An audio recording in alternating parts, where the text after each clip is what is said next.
Welcome to the 3Haunted podcast, where we bring you all things horror, supernatural, folklore, mythology, and all things that go bump in the night.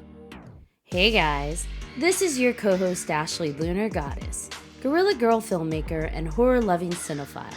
I'm just your average pun-making swearwolf that loves to explore the spookier things in life. Hey everybody, I'm John Thomas, paranormal investigator, super smartass, and film lover extraordinaire.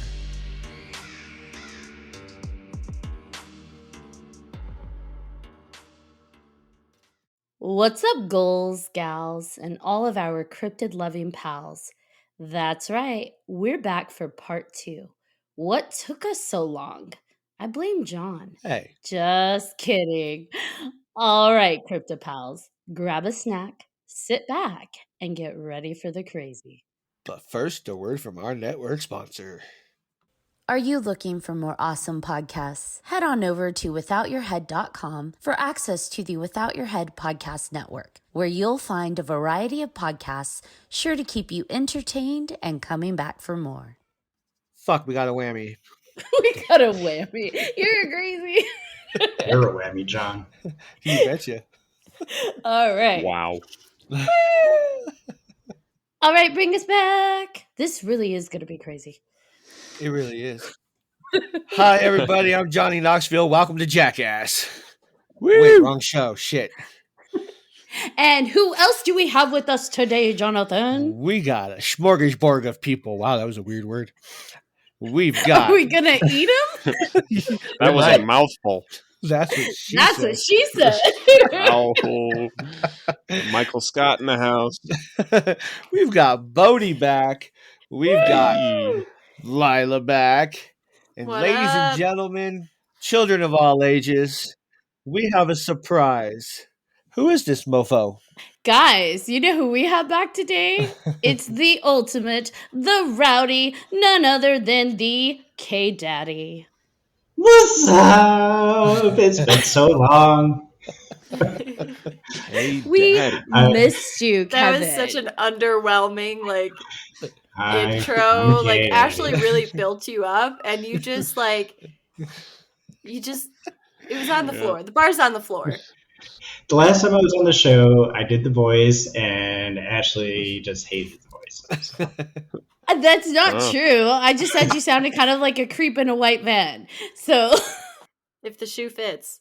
Bodhi, for those that don't remember Bodhi, the epic Bodhi, he is all about creativity and amazing killing from the amazing state of Minnesota, where he's involved in so many awesome projects, not limited to Northport. You want to remind people about Northport? Well, thank you very much. I'm just glowing from that introduction. Yes, I'm from, I live in Duluth, Minnesota on the north shore of Lake Superior. I'm an artist, author, and I make weird videos on YouTube. And yes, I also, last time I was here, I had just published my book, Northport 1999, which is a horror novel, online through Patreon. And now I'm going to be publishing it to the public in October in the lead up to Halloween to celebrate those horror vibes. Woo! Horror vibes, yeah. Hell yeah. Congratulations. Thank you. Thank you. I like to say that my story is kind of like if Twin Peaks had monsters and cyborgs and mad scientists. So if you guys are into Stranger Things or X-Files, then you know where I'm coming from with Northport. Sold. I'm going to order a copy as soon as it's ready. I got the privilege to read a few of the beginning chapters, and I was all in. I was like, yes, I need more. Yes, Ashley was an awesome test reader, helped me through the beginning portions of it. I can't wait to send you guys the book soon so that I can hear all your thoughts, pick your brain on the next time I'm on the podcast. Yeah, Bodhi knows how to make you feel terror along with the character, which is just like, oh my God, is it going to eat me? I'm not going to give away too much, but I'm like, please don't eat me. Please don't eat me. Oh, wait, I'm not the one in the basement. Never mind. I'm cool. Eat him. So Yeah. Oh, I'm glad, I'm trying to instill terror. And for the listeners at home, I'm showing everybody here the face eater, the creature from the story, who perfect for cryptids, right?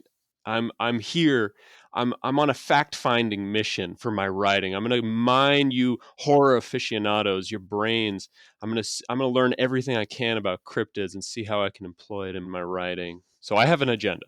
That's what I'm saying. we welcome Bodhi. We also have Lila, the lovely Lila. We've missed you this season. Last season we were with you every episode almost. So I was like, I've missed you this season. I'm very glad that you're able to come on to this one. I missed you guys too. It's been a busy past couple of months, so I've had to step away a bit more. Side note though, on terms of the creepy stuff, I just had a Chipotle napkin fall from my desk and onto my foot, and I didn't know what it was, and it scared me. And I have not had Chipotle in probably a month, and I don't know where this napkin came from.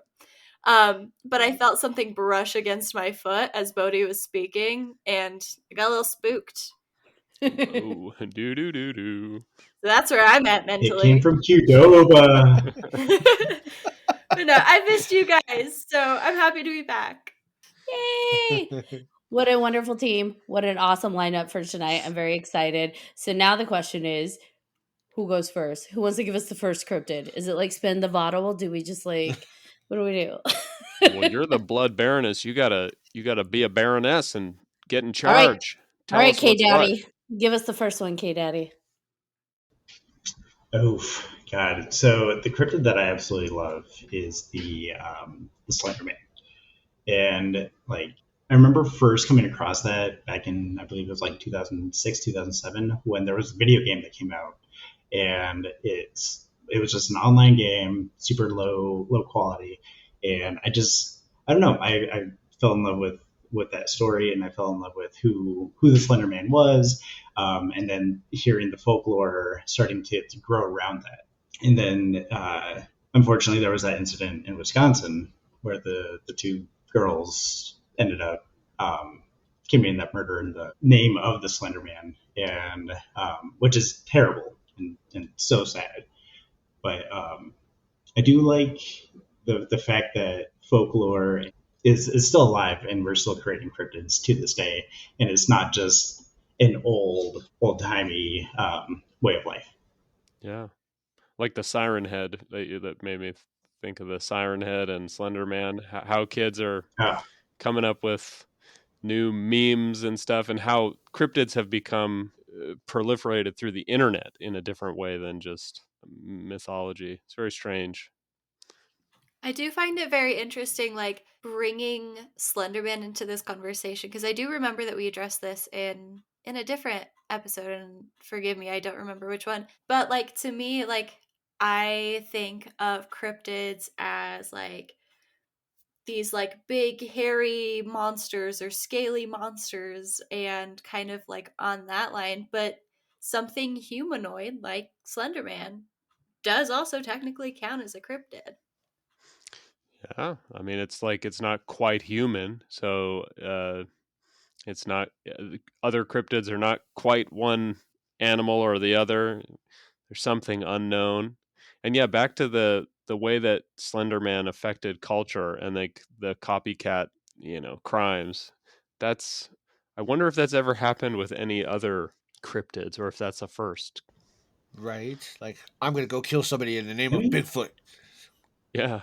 Or like, I'll just frame Bigfoot, like I'll go kill my cousin and say like, hey, that was Bigfoot. You can't Bigfoot prove it did was me.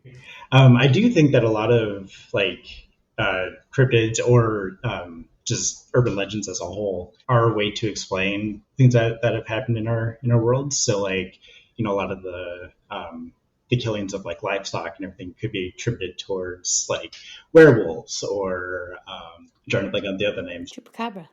Thank you. And so like it's a way for society to put a face to what's going on, and I absolutely love that. Yeah, kind of going off of what you were saying, there is a cryptid out there that actually started in one country and made its way over here through folklore, and it was called the Snallygaster. Have you guys heard of the Snallygaster? Wow, I love that name. So it's a bird reptile chimera.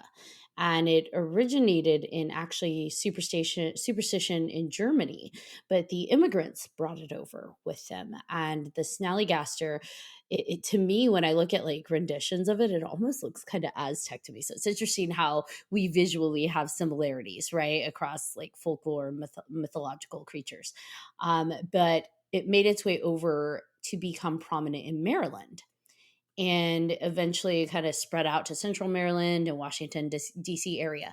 But what I find really interesting is that in the 18th century, it was talked about that, it was a mixed half bird with features of a siren and features of demons and ghouls. So we've got like all these horrible things that people kind of nightmares people dream of, kind of hybrid into one thing. And the earliest stories claim that this monster sucked the blood of its victims, so almost like vampire-like.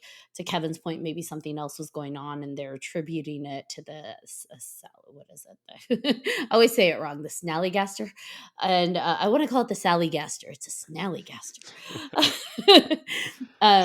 But what I like is that 7-pointed stars were thought to keep the Snallygaster away, and that to this day you can still see those 7-pointed stars painted on barns if you're like in rural Maryland and the DC area. So some people, I think, as much as they're like, that's not real, like that's on barns for a reason. And so there's a superstition that kind of nags at people. In the 19th century, it was perverted a bit to be used to scare freed slaves. So kind of to keep them from wanting to be out on their own and adventuring because the Snallygaster is going to get them. So it was actually resurrected a bit in the 19th century to frighten the freed slaves. So in the 20th century, here we are, people still say they've seen it. And the Smithsonian Institute actually offered a reward if anybody could produce the hide of a Snallygaster. And for me, I'm like, did they really think someone was going to do that? Or was that just to get like Smithsonian attention, like a PR stunt? So I don't know. What do you guys think? Well, how much is the reward? I mean, I could use a little extra grocery money. Yeah. So, I think one of us, not it, is going to volunteer to dress up as a Snallygaster just to keep it going. I'm on it. For those who Yeah. couldn't see, we all just did nose goes. Bodhi totally lost it, so Bodhi's Yeah. dressing up. you didn't even try. You're like, No, all right. Here we go. Me and Snallygaster. Call me Sallygaster. Now, because it kind of revived in the 20th century, we're talking early, like 1900s, there was actually some investigation done into the Snallygaster to see if it was a real thing, because even Teddy Roosevelt at the time considered postponing supposedly a safari. He was going to go on to see if, there's actually a Snallygaster to go find. But after going into the different reports, they figured out that the resurgence of it was part of a hoax created by these editors or reporters in this one small town to try and increase readership. So they kind of borrowed themes from the folklore of the original Snallygaster, but added on elements of the Jersey Devil. So interesting. Yeah, Jersey Devil is one of the freakiest ones for sure. It's like one of the most original. When you look at pictures of all of the different cryptids that people have reported allegedly to see lurking around the corner, the Jersey Devil is it's like 5 different animals stuck together, like a horse with like bird legs and wings and horns, whereas most stuff is just like a furry ape man. Which is interesting because the Jersey's Devil is another form of a chimera, right? So we've got these different creatures, these chimera type creatures that are making its way into cryptids and legends and folklore. And, we talk about this time and time again. What is it about the chimera? Like, people envision these different animal pieces together, and you have to start to wonder, are people actually experiencing something that is causing them to visualize these really complex hybrid, beyond hybrid creatures? What do you guys think? I think that it's interesting you bringing up chimeras, because that's actually something that I wanted to talk a little bit about. in terms of, I guess, like the history of cryptids and the history of, funky beasts.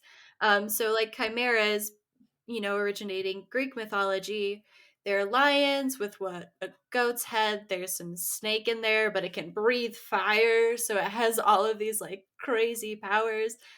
Like cryptids are like a huge part of history, and it's a huge part of people's beliefs, like shoving animal parts onto each other, and they're like, this is a beast now, here you go, do with this what you can. And you read about, these great gods and these heroes who defeat the beast and all powerful. So I think what's fascinating about chimeras is the storytelling aspect of it, and having this combination of random animals and just, I guess, the weirdness of it all is what people get drawn into, which is like, when we're talking about Jersey Devil, that's a bunch of different animals. There's the bat squatch, which is like a Sasquatch but with bat wings and like cat eyes, and it's just a mix of things. Like, this is a pretty prevalent concept.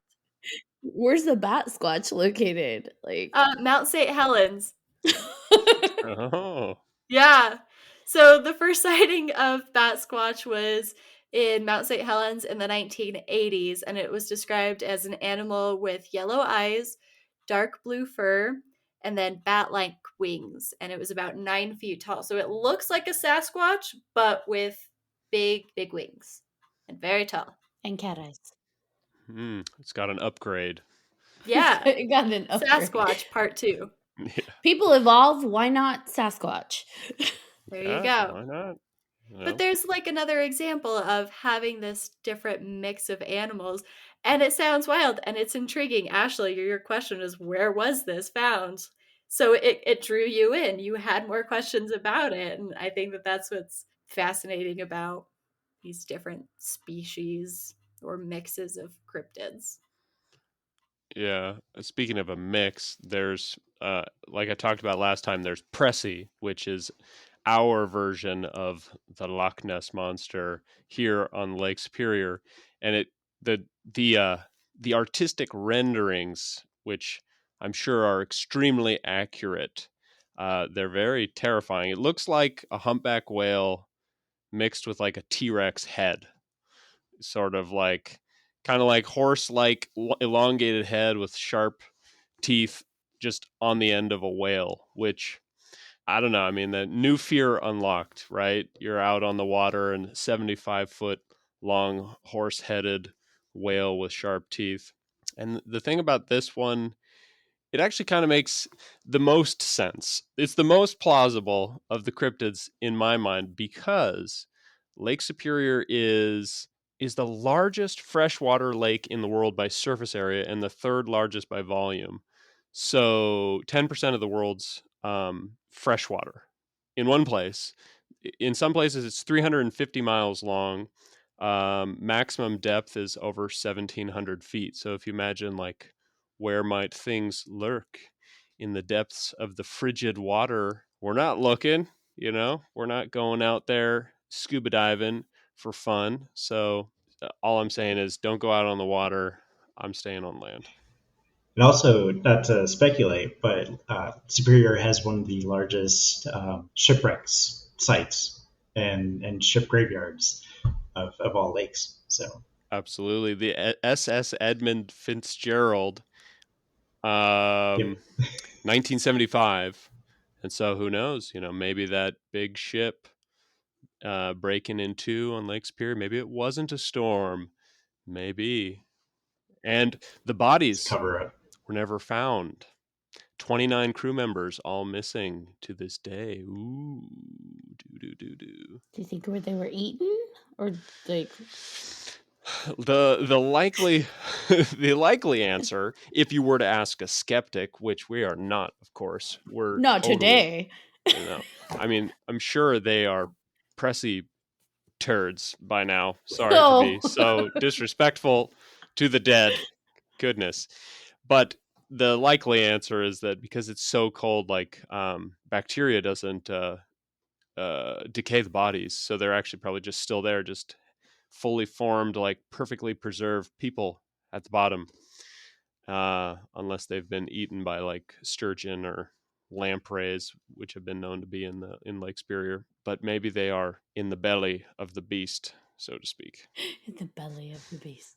I've always been curious though, like with like Nessie and Pressy, just because there's so many similar like cryptos all around the world. Like there's actually one here in Georgia called Altihama, and like it's in the Altihama River, and it's the same kind of concept where it's this giant, long, monster-esque creature, and except this one has like an alligator head.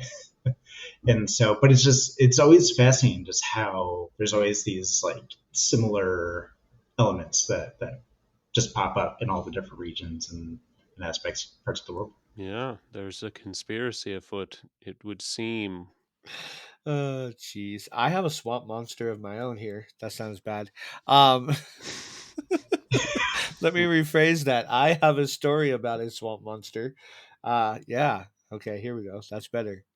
The Honey Island swamp monster is a 7-foot tall, 400-pound, stinky gray-haired beast. It was first spotted in Louisiana by 2 hunters in the Honey Island swamp in 1963. Yeah, they were just out hunting, and bada boom, they saw this thing, and yeah. Casts of its feet show 4 toes, one off to the side, and then it has like 3 little skitty ones, 3 little web toes on the front of the foot. Here's the funny part.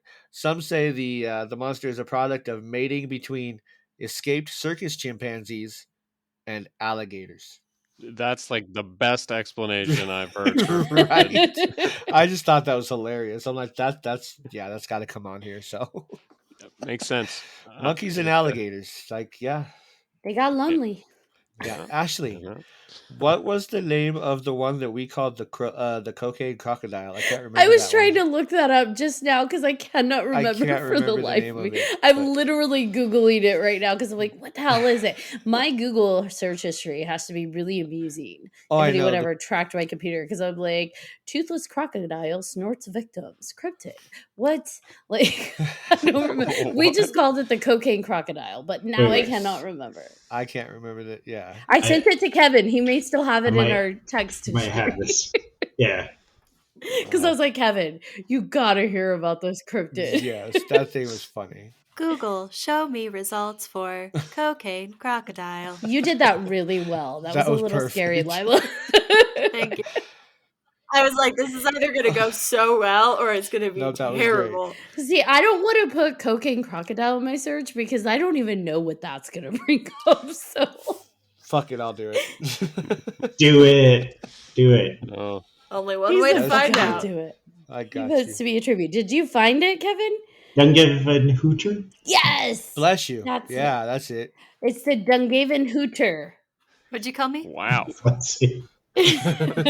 Cocaine crocodile. You're a cocaine crocodile. Dungaven Hooter in American folklore. It's a fearsome critter akin to a large crocodilian animal lacking a mouth.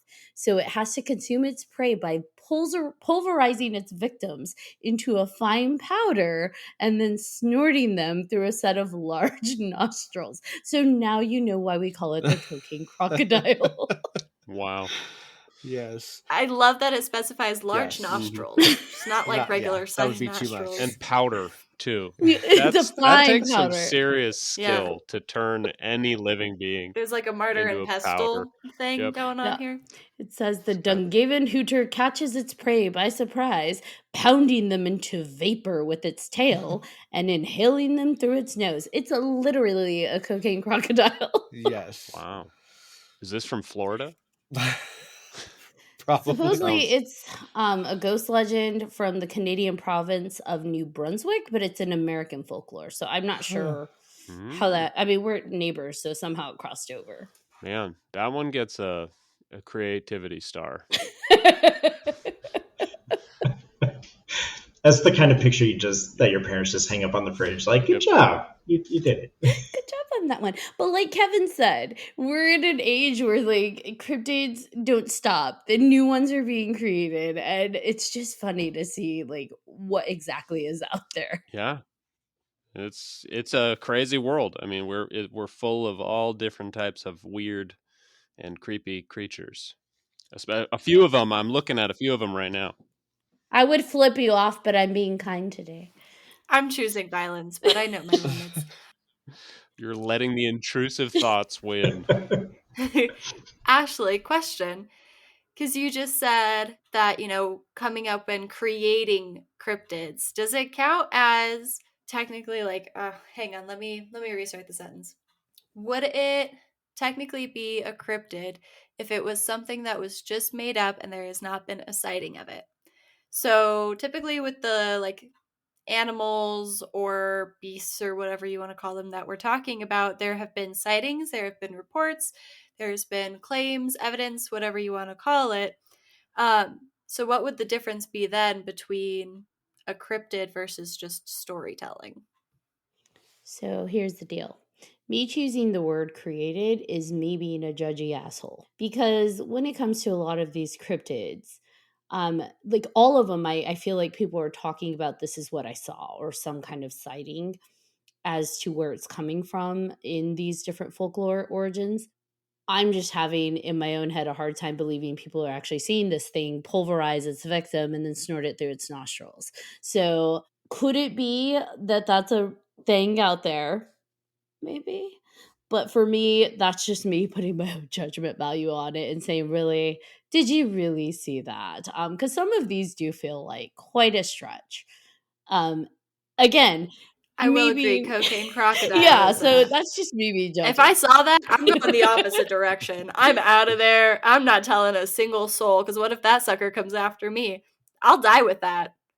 Well, the thing is, this was in a book. A guy compiled a book of folklore. And so I think for me, he called it Fearsome Critters. And so I think that this guy went out and just went to different communities and different, do you know what I mean, to compile those. So I don't necessarily think he saw it himself. I think it's just, this is what these people reported. So I just don't know. For me, some of these, like I read about it and I'm like, did someone really see that? Or is this one of those, it's a cryptid now because it's been passed on so long, but it originated in, like Kevin was saying or earlier, like a kind of story that we used for morals, right? Like some kind of moral of the story. Don't do this because this thing's going to get you. You were going to say something, Kevin. I know you keep trying to say a few things, but you're so quiet. Actually, what you just said segues right into a question that I was going to ask and like throw to each of you. So, like cryptids and a belief system. This is like a two-part question. Could a cryptid possibly be an evolution of somebody's deity or somebody's like spiritual belief? Because it's like when we were talking about the mix of like an animal and a humanoid figure, like I can't help but thinking of like Thoth and like the Egyptian deities, where it's like a human body with a like a hawk head, and like that is an Egyptian deity and a god, and we have like Isis and we have I'm drawing a blank on some of the other names right now. Like, could that story have potentially like could have been passed along through travelers and whatnot, and then it could therefore like evolve into, oh, there was this monstrous humanoid with a bird head, and like almost like a giant game of telephone where it starts from like a belief system to help explain something of a community, and it turns into this like loreish monster that like the actual meaning behind it has gotten lost. Yes. Yes. Yeah, that was mine too. It was very simple. I liked it. Very serious face too. Yes. Just to be I'm going to say contrary. no. No, I mean, good question. And it before I answer your question, that when you guys were bringing up the Egyptian gods and like Horus and the other ones, it made me think maybe because they would like embalm people, mummify them, and then they'd like put their dead dog with them, or they'd like kill their dog and bury it with them. There was this thought that you would pass over to the afterlife and be reborn. And so maybe there was this thought that there's like how about we take the head off of the dog and like we put that on a horse, and then he'll have a horse with a dog head in the afterlife. And then maybe this idea of like mixing and matching animals maybe had some grounding in their reality, this reality where you are sent into the afterlife with coins on your eyes. And I'm talking about a whole bunch of different belief systems now, not just Egyptians, but Sure. this idea that what you're buried with in the afterlife is like what you have. And so maybe there's this moment where you can create a new creature by putting two different creatures together, and in the afterlife it will become alive. Almost Frankenstein, sort of like Frankenstein's monster, sort of. Not, I'm not saying that in like a derogatory way, like that some of these beliefs are monsters. But I believe in monsters. I do believe. I think it's pretty widely accepted. People call cryptids monsters. They're pretty monstrous. Yeah. But we will just put a stamp on everything we're saying. We're not trying to offend anybody. No. Except Ashley. I think that we've talked to a lot of people in a separate community. So we have metaphysical related guests on, right? And a lot of them have talked about their spiritual journeys where they go into these meditative states of being and connecting to these things external to them. And what they visualize in their mind's eye are these hybrid creatures, are these chimeric like creatures. So for me, when I think about gods, whether it be Indian gods or Egyptian gods or any of those things, where we do see humanoid or non-humanoid mixtures of animal creatures, different components. I also think back to one of our guests who said that certain elements that present themselves to us, we can't comprehend with our mind. So the energy that it brings is in such a dimensional space that we can't comprehend, that our mind tries to put that energy together with what we know. So we know dogs, cats, lions, tigers, so forth. And so with that energy, our mind's trying to piece together all these images to make sense of what is there. And then that is what we see. And so piecing all of these different subjects together, and this is me getting a little woo-woo on us, I think that maybe that's where some of these cryptids come from. Not all of them, but some of them. The chimpanzee that likes alligators and had little babies, like I can't explain that one. But like some of these where we see the chimeras and the hybrid animal creatures that become deities or are deities, maybe that explains some of those. And similar to what, and I really liked what you said, Kevin, that maybe we have these deities that have been telephone gamed like hundreds and years, centuries and centuries, that now it's something, a shell of what it was. Not to that culture, but the funnel that it went down as it spread across out of that culture, out of those countries. I don't know. That's kind of where my mind percolates on it a bit. But I'm crazy. In a good way. Yeah. I mean, it's kind of like, this is like a deep cut back to season 1, but like when we were talking about skinwalkers, like what we as like mainstream pop culture intake, like from TV and movies and film and books and all that, like what we know of skinwalkers versus what, indigenous tribes talk about skinwalkers, two vastly different things. There's some similarities, but there's like, it's night and day, and you can't really compare the two. So check out season 1, Skinwalkers. I believe it's like episode 3 or 4. You're awesome. Yeah, well, I think, it's very interesting to what a cryptid means to a community. And one we've all heard about, the cryptid on top of everybody's mind, the superstar of cryptids, Bigfoot. Yes, you knew. Right. So big boobs. And I literally have a picture. I would love to share it with you guys, but it's of got big boobs. They have websites for that, Bodhi. Yeah. I like that we all had like the same like concerned look on our faces. I was excited. No, I'm gonna own it. Yeah. There are big boobs in this picture. Warning. Mature content ahead. Trigger warning.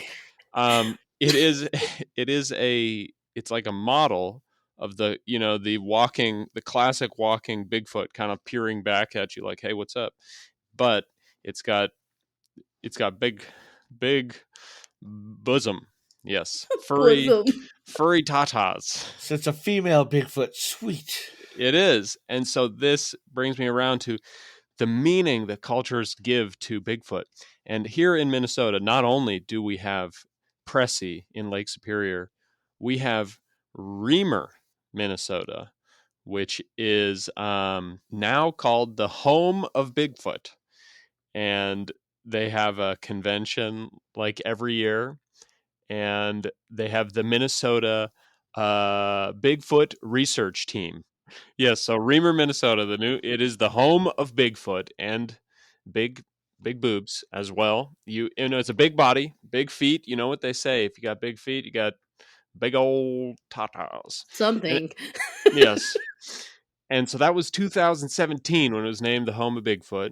And any of you who've seen the very infamous final episode of All Gas No Brakes, the guy who Andrew Callahan went and interviewed searching for Bigfoot is the head of this Minnesota Bigfoot research team, Abe Del Rio. He's the local aficionado. And as he says, Bigfoot needs 3 things to survive: water, food, and shelter. And he posits that Reamer, Minnesota, is the only place that could possibly have all 3 of those things for the Bigfoot to live. I mean, he's the professional. He knows what he's talking about. So that's why they named this small town in Minnesota. I mean, because you can't find water, food, or shelter anywhere else, so that makes sense. I just leave it to the professionals. That's Leave it what to the I'm Bigfoot saying. professionals. Oh man. Like how would that tie to like other spottings of Bigfoot? Like I know that there's sightings in like the Tennessee, Kentucky area, and like in the Northeast and Northwest, and like do you think if those are all just variations of the same type of creature? You'd have to ask Abe because he seems to be, living the life. But if it was me putting on my inspector hat, I'd say, possibly a secret network of Bigfoots that clandestine move around the country and are not spotted in between those areas, but somehow proliferate in the wooded areas of our country. Bigfoot Illuminati. Yeah. That's all I'm saying. It's the most likely. A light bulb went I off saw in my that. head. It's Bigfoot Now, Illuminati. speaking of the Illuminati, have you heard of the Wampus Cat? Mm-hmm. That was a very strange transition. You'll Go see ahead, why. continue. It'll make sense. So, the Wampus Cat is actually located in Alabama. And in Alabama, you can find tortoises, woodpeckers, snakes, all sorts of things, but you can also find the Wampus Cat. Now, they say the Wampus Cat was a result of experimentation during World War II. Ooh, I like Allegedly, the U.S. government tried to create a super animal by combining a mountain lion and a gray wolf through genetic splicing. So their goal was to create an animal that was incredibly fast and large creature to relay messages. So it was like Harry Potter owls, but the Wampus Cat. And they said a breeding pair escaped. So took 2 because they needed to be able to breed.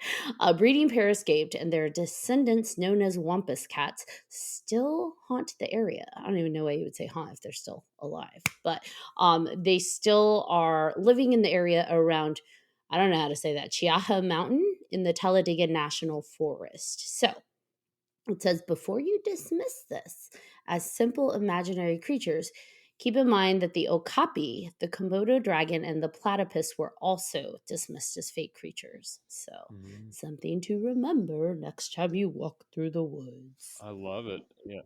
The Wampus Cat.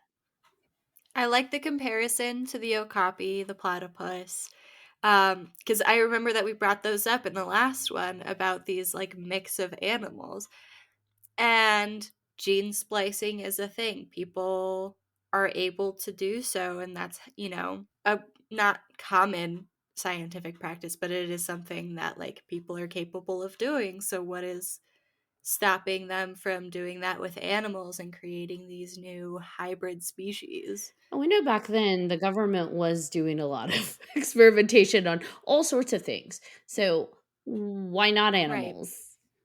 Yeah, for sure. I mean, the defense budget, if you can convince somebody, a general that like, hey, this will help us in the Cold War against the Ruskies, like this is the next thing that's going to stop the war from reaching our doorstep. Like a lot of money would go into it. So a whole bunch of crazy off the wall stuff definitely happened. That one's one of the most probable origin stories I've heard so far. I'm liking Right. that one. It is interesting though, they would mix a dog and a cat. like, Yeah. like essentially we have a wolf and we have a mountain lion and two very powerful creatures. It's like, oh my gosh, if that were a thing, that would be terrifying. That would be an actual terrifying combination. It's cat dog. It's cat dog. Yeah, Love that that'd be creature. funny. Yeah, it's like, do they just sew two together like cat dog? I Yeah. could see that.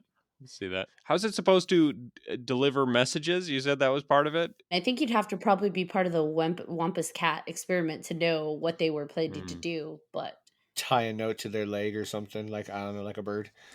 I mean, you could And say, you run can free. train animals to be pretty darn, animals are smart. They're very intelligent, and some animals are really trainable to do things that we couldn't necessarily fathom before. Like you see how dogs are trained to be Yeah. military personnel in some kind of way. So it's like, who knows what they had planned for these animals? Right. It's the best of both species. Take the trainability and the man's best friend, and put it with assholeness of the that cat. psychopathic asshole cat that can climb trees and has retractable claws. Like, Right. Before Yeah. Kevin says something, because I know he wants to say something, kind of reminds me of Jurassic World, where they wanted to get the raptors and train them for military use and stuff like that. So, and that's all I got to say about that. Kevin? Well, I was just gonna say, like, the just tapping into a little bit of what Lila was saying and what everybody else has been saying is like it's not really that far out of like reality because like we have ligers, we have donkeys, or no mules. So I mean the crossbreeding is there, and my question is like how did they get it to be able to reproduce? Like because I know ligers and mules. Please correct me if I'm wrong. I believe that they're sterile, right? That's true. Yeah. So that's also a point that I was going to bring up and you beat me to it, but it puts into question the like viability of the offspring and can that offspring even survive in the first place to make it to adulthood? So if we're talking terms of plausibility, yeah, the story's pretty plausible, but if we're talking about, oh, could this breeding pair actually reproduce? Probably not. And if it could, chances are that offspring is going to be sterile. That offspring is not going to be viable and it's not going to continue the lineage. Yeah, I was gonna say probably wouldn't even last very long. Get past like infancy, probably. Exactly.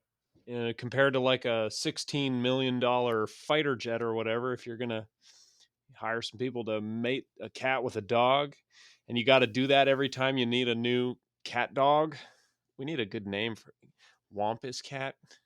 It needs to be something more simple, like a dat A or dat. cog. But some hybrid animals can breed though. Like ligers are fertile and they can mate with other ligers, lions, or tigers. So let's say a wampus cat like could breed, like it was like a liger, and it could breed with not other wampus cats, but like mountain lions and wolves and other like that could be a concern. Now, I get that the ligers are similar enough that that would make sense, and this is probably more of a stretch because we have a canine and a feline. But I mean, there are examples of hybrid animals that can breed, and so for me, if they were saying, okay, it's a breeding pair, that implies that they were able to continue to breed them, right? What I find a little suspect is that 2 escaped, 2 that were able to breed, which would mean, I'm assuming, biologically male and female. And so the fact that just, conveniently a male and female escaped that were able to continue the breeding line. I'm like, did they escape? Were they let go to see, can they, like Lila said, can they even continue to be viable? Can they exist on their own? Because it says, there's 22 whatever million acres in Alabama or something. Like, can they survive? Can this be a species that continues on? Maybe it was a test. I don't know. All right. Who's got the next cryptid? I have a little small one here. Oh, yay. It's the Mongolian That's personal deathworm. to tell Hey everyone. now. John. Hey. Let me rephrase that. I have a giant one here, the Mongolian deathworm. It's a giant red poison-spitting creature that lives in the Gobi Desert. And based on the description from this guy named Roy Chapman Andrews, who may or may not be the inspiration for Indiana Jones, it lives up to the name. So he was out checking things out, and he talked to the Prime Minister of Mongolia or whatever, and the Prime Minister described the beast as shaped like a sausage that was 2 feet long and had no head, no legs, and is so poisonous that merely to touch it means instant death. But that's not true. It's said to be active during the months of June and July. Reportedly, you don't even have to touch it to die. It can kill you by spitting its corrosive toxic venom at you, or by hitting you, and I don't know where this came from, with a bolt of lightning or electricity. I don't know where the electricity came from, but yeah, that's what the Prime Minister said. And nobody's ever taken a photograph of this deathworm. Samir, does it sound like the deathworm is a cross, like another hybrid attempt between like a worm and an eel? Yes. Yes. Yeah, a land eel. I love the electric stuff because that actually happens, and that's beyond bizarre. The electro animals. Yeah. I just thought that one was weird, but yeah. It is weird. Anything phallic is very weird. Speaking of which, I have another one. Oh, like that association. That's All what right. reminded you. Bring it on. The Vine of Sodom. That's what I usually call it. Oh dear Lord. I'm gonna just see my way out. This is a plant that's mentioned in the Hebrew Bible. Its fruits are called the apples of Sodom, beautiful to the eye but explode when touched and toxic when eaten. So that's obviously not true. Well, how do you eat them if they explode when you touch them? I don't even know. You just with your mouth, you have to touch. I don't know. This sounds I love so that. wrong. Obviously, that's not true. Like all of this that we're speaking about is anyways. Those are more like you got to come with your investigative hat on. Don't jump to any conclusions because you don't know. True. You'll be very true. You'll be the fool if one of these fuzzy pictures. I don't jump. I skip. Well, you're an exception. You're the only one with a zoology degree.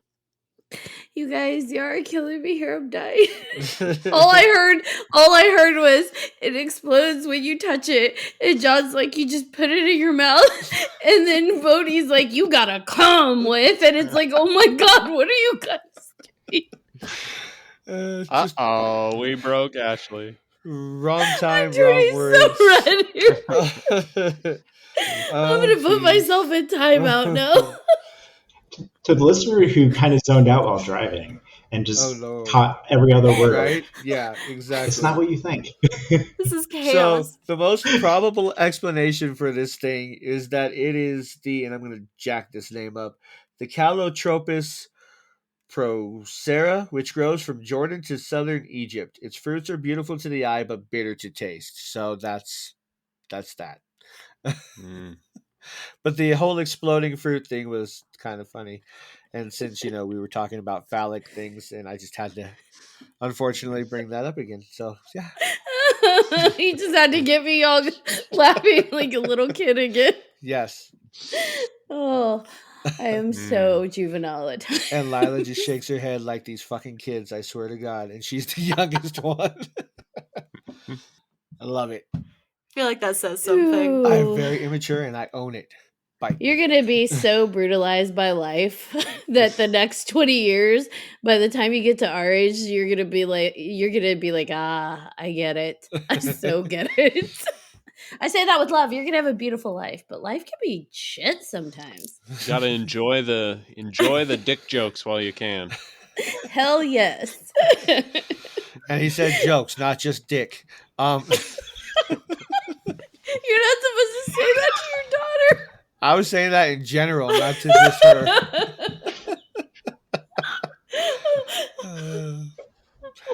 Wow. It's a fucking party now. I'm just Welcome back, K Daddy. I'm too sober for this. I don't think I can get on the podcast anymore. all right, I'm done with all of those things. Next. Let the record show I wasn't the one that said the most inappropriate thing tonight. It's true. It was me.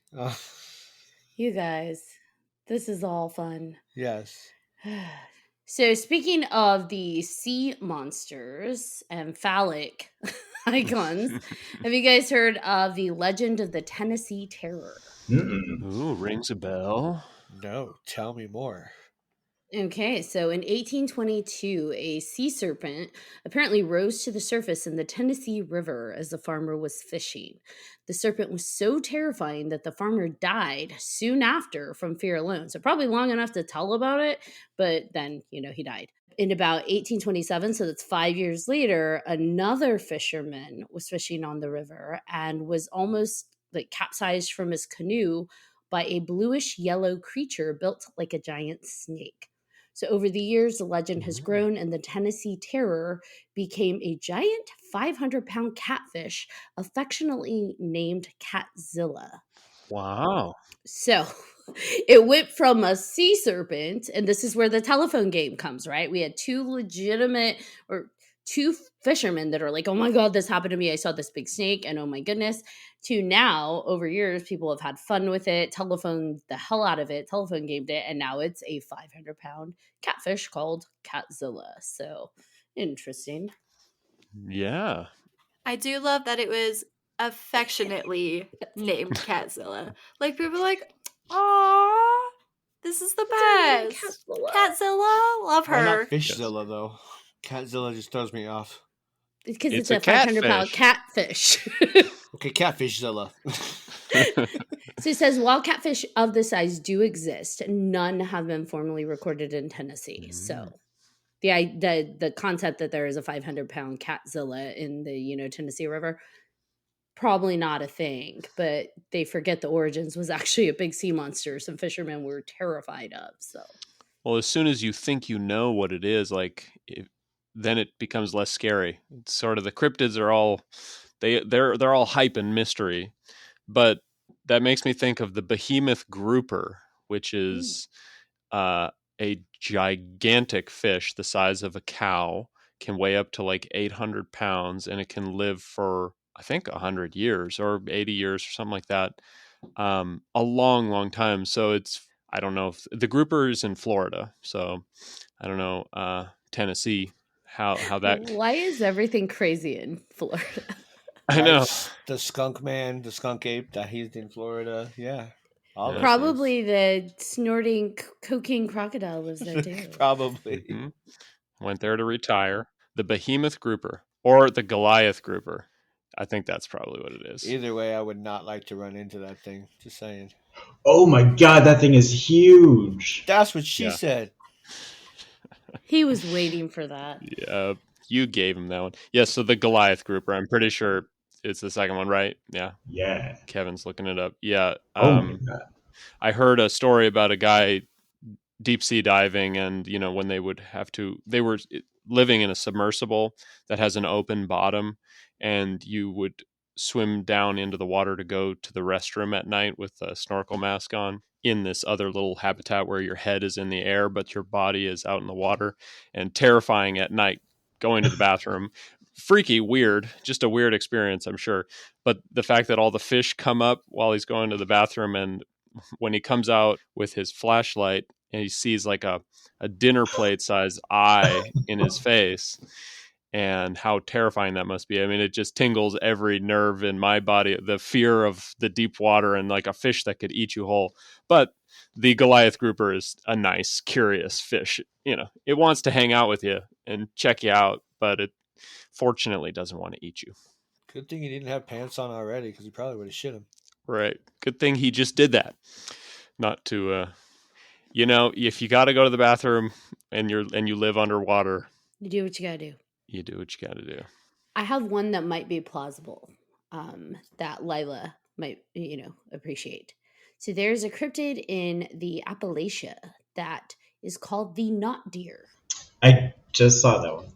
Sorry. So the knot deer is, it said its appearance is easiest described as a deer, but only at first glance. So if you're driving and you see it, you're probably not even going to realize that that's the knot deer. But upon further investigation, those who have actually encountered it reported that its proportions just weren't right.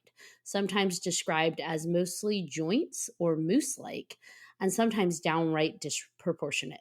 Another unsettling feature, and this is the part that kind of gets to me because I'm like, ooh, is there some evolutionary thing we don't know about? It says that the knot deer has forward-facing eyes akin to a predator. So versus like the deer eyes, it actually has forward-facing predator-like eyes. And almost every report has included that the creature just felt off, and that it was apparent that it held some level of sentience, the ability to feel emotions and sensations. So there's the knot deer. And I think it might be, I wonder if that's a thing, like a variation that we just don't know about.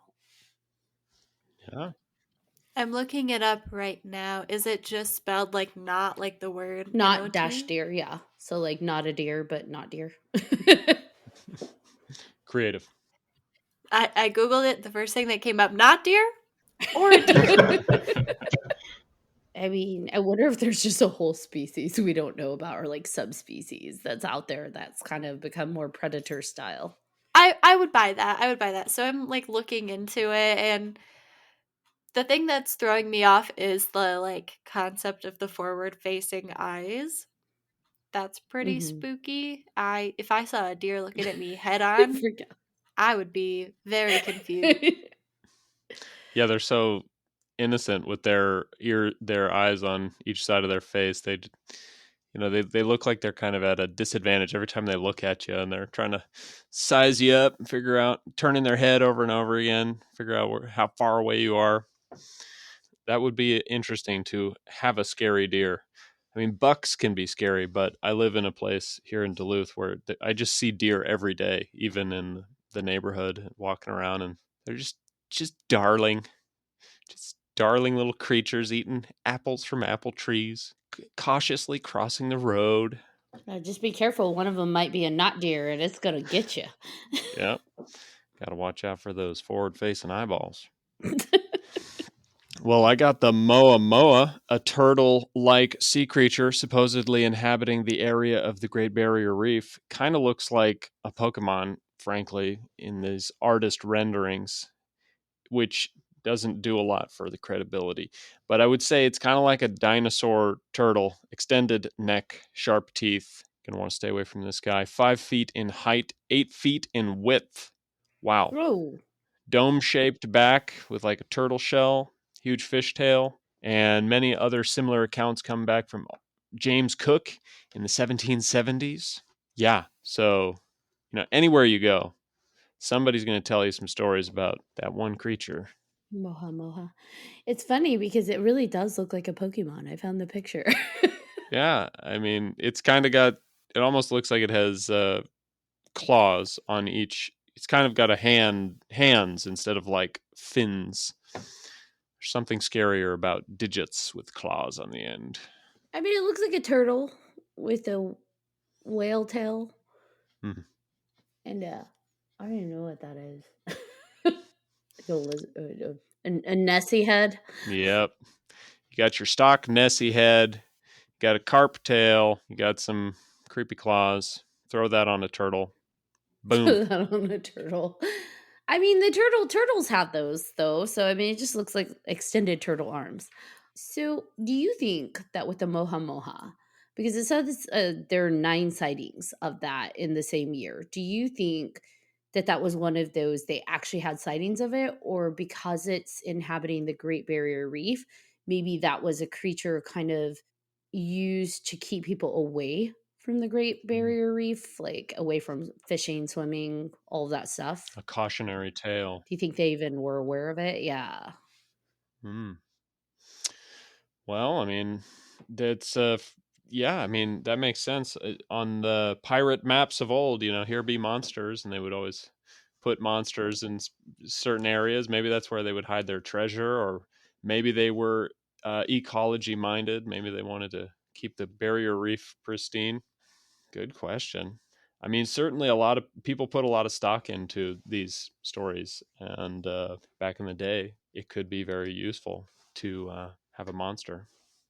I mean, some people were talking about it even years ago, or I should say, some people were talking about it up as close as recent as years ago, that there was a witness sighting at the Mahino shipwreck. And so it's like, oh man, people are still talking about that. And I think that would make more sense if it's a cautionary tale to stay away from the Great Barrier Reef now, because people are trying to preserve it more. But back then, because that's like 1890, maybe it was more of a pirate thing. Like you said, here be monsters. Yeah.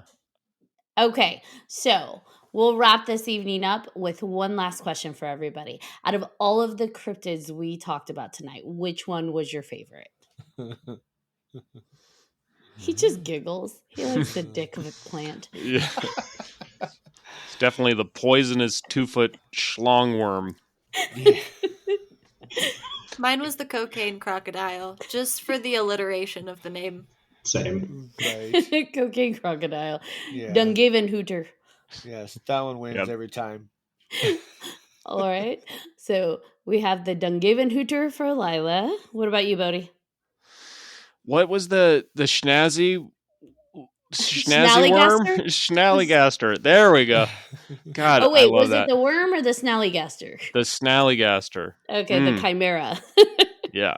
I mean, I like it for so many reasons, but the name is the most fun to say. The least scary to say, too. It reminds me of like a Dr. Seuss character. Like, I feel like there should be a story about the snallygaster. Exactly. Yes. That one's more like a lullaby snallygaster. It's too fun to be deadly, but that's how it lulls you in. I was going to say, that's how it gets you. Yep. I like it. All right, Kevin, you? I have to go with the Dungaven hooter as well. Just seeing a crocodile snoring at people. I just want to see it. People. I think my favorite is the Wampus cat or the Catzilla, but I think it's the Wampus cat. Cat dog. Cat dog. Cat dog. Mm-hmm. Oh, yeah. John, what was your favorite? Any animal that snorts their people up like freaking cocaine is my favorite. So just Dungaven hooter. Has to be. Yes. And the name, when you say the actual name, it sounds like you're sneezing. So therefore, it all just kind of works. Dungaven hooter. Sounds like a name for like a bookshelf that you would Exactly. find Oh in my a god. This is model number 2. Dungaven hooter. So anyone that's like actually super interested in cryptozoology, like not sponsored or promoting or plugging or anything, but there's actually a trading card game that popped up like a year or two ago on Kickstarter called MetaZoo.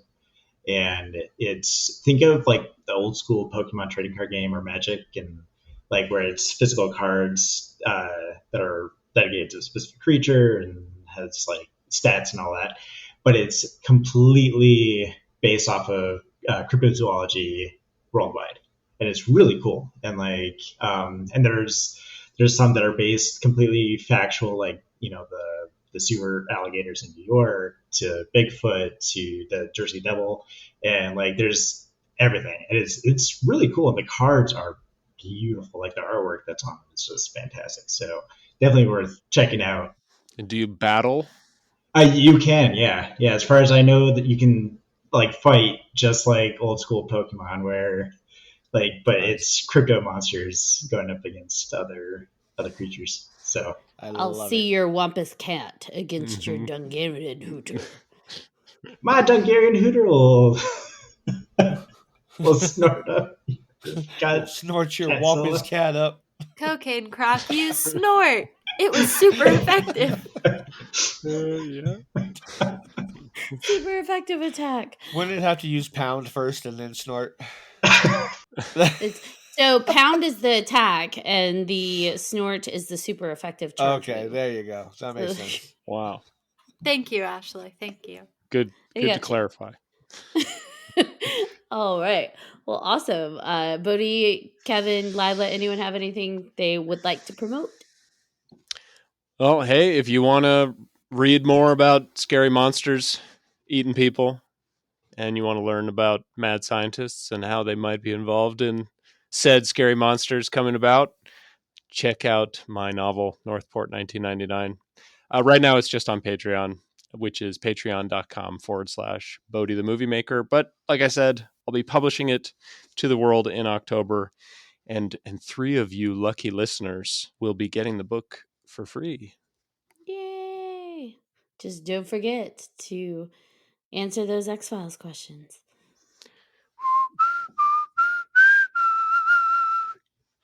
Oh, Yeah.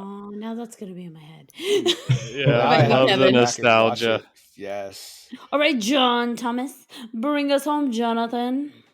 All right. Thank you, everybody, for joining us. Lila, Bodhi, fantastic to have you on for Cryptids Part 2, which Lila and I got confused and thought maybe this was supposed to be Part 3 because it's been so long. But thank you guys for coming on. Kevin, what a wonderful surprise to see your face again. I Yeah, love Cake it. Daddy. Love you. Thank you for coming on. Love you all.